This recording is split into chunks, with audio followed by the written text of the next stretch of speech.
farfalloni amoroso, notte e giorno d'intorno girano, delle belle turbando al riposo, Narcisetto Adolcino d'amor, delle belle turbando al riposo. Today, in this video, I'm going to fit a lovely K&N air filter to my 2011 Ducati Multistrada 1200S.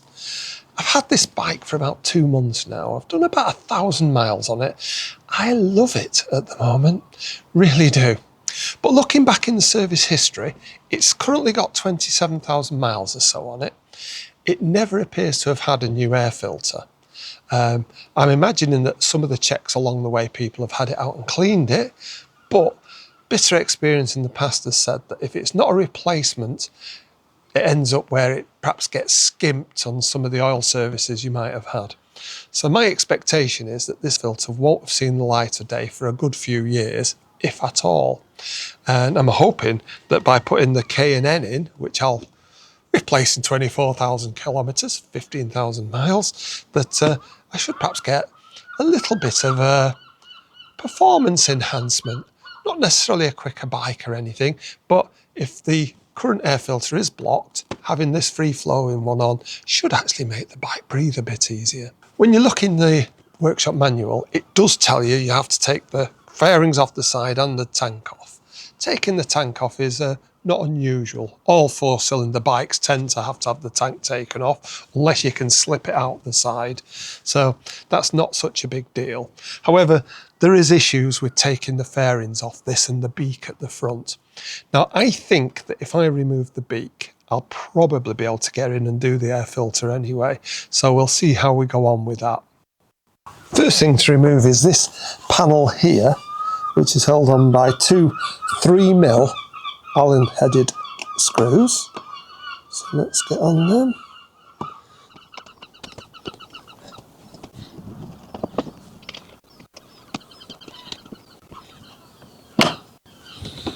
It should just pull backwards, and it does. Now, this is the cover off this end of the air filter, and it has 3 4mm Allen-headed screws.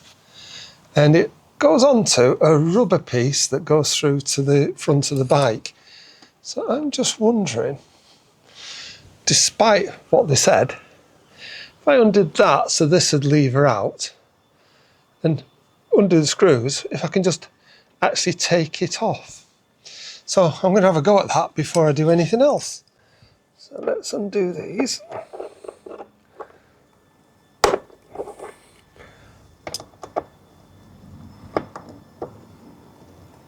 They are tight.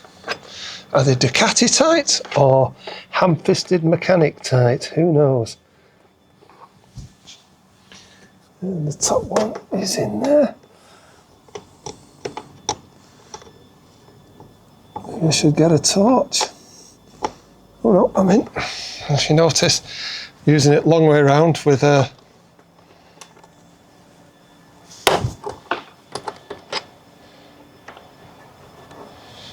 point of no return. If I take that top one out, and nothing will come out.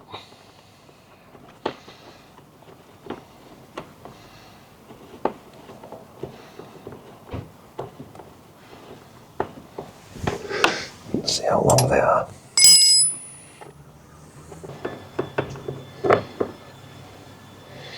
Oh, shoulder on them. Oh, doesn't look too bad.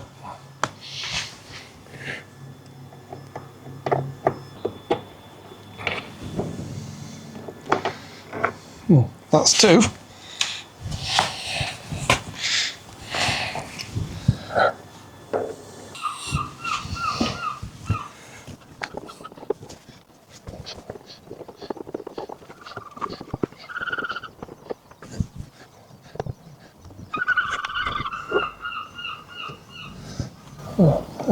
I haven't lost the screw.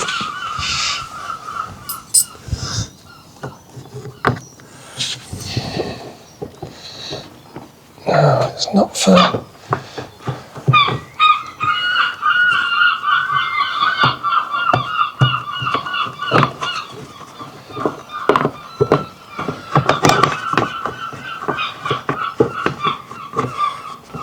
Oh, there's a little bit of finagling. I found that if I pull the top end up here, I can actually, he says, oh, and look at that. Took it out, no problem. Now, I'm not sure if that's going to come out there because this tab might be in the way, but that's how it looks from where I can see it. And see if it'll slide out.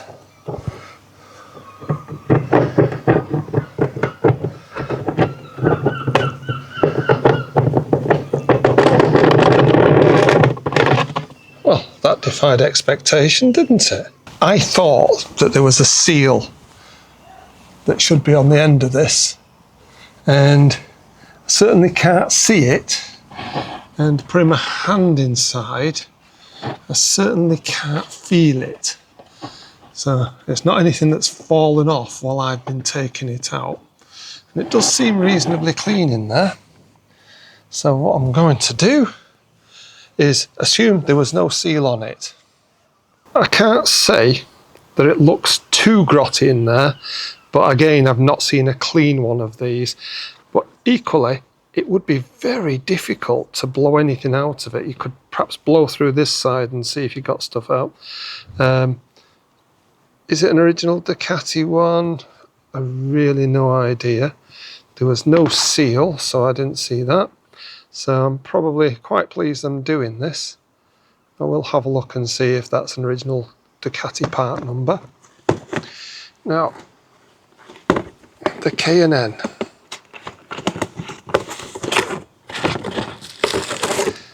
Nicely packaged. Comes with sealing grease and instructions. Oops, and a seal. Interesting. However, the back end of this one is sealed already, so I'm assuming the seal must go on this side. I'll have to check that cover to see. Now, my understanding with these is that if a K&N filter comes and it's sort of this colour, it needs oiling.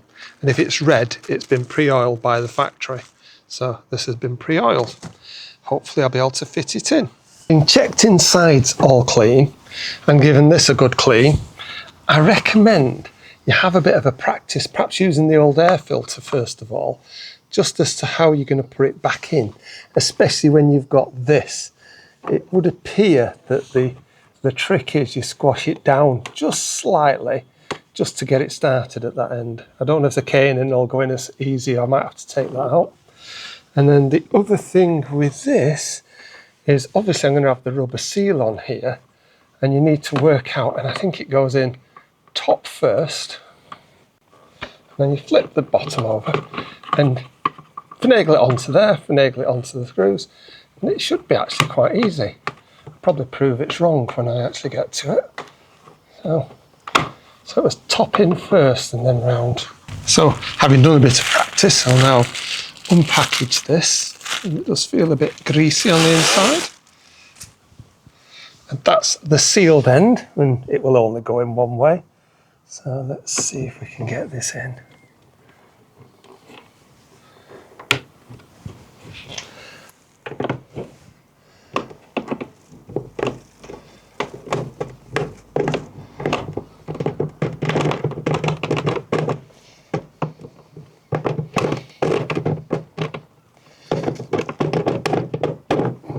There we go.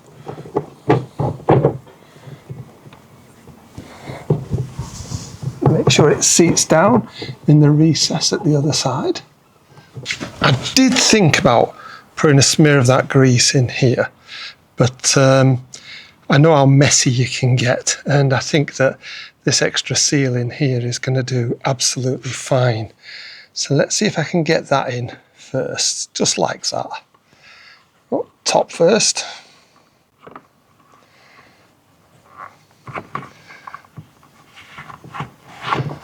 Oops, didn't put the top in. There we go. Just make sure that seal's in the right place. You always think it's not, but it is.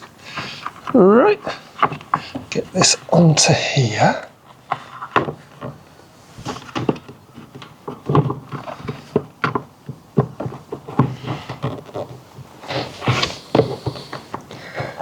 Push it on, and then start getting the screws in.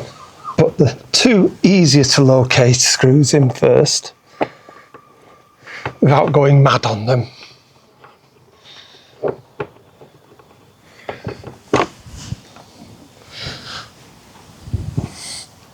Let's pull it down a little bit.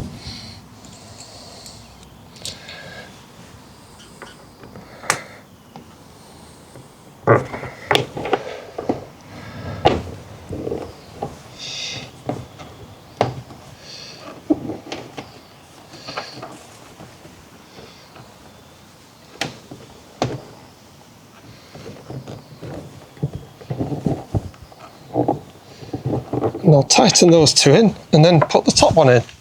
To put the top one in, luckily I've got an Allen key that's it won't flop around on, and I just need to get it into the right hole and start it off.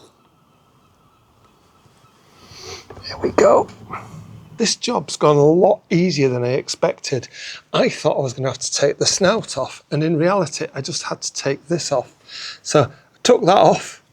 It's two screws at the top and it catches on this little hook here. The three that hold the actual end of the air filter, pulled the concertina off it, managed to get it out without breaking that tab off, put it all back, screwed it in. It seems too easy, to be honest, but it's worked. Let's hope that I feel some improvement with the bike. If this was useful to you, why not give us a like? And why not subscribe, see what else I might get up to with this bike. Alle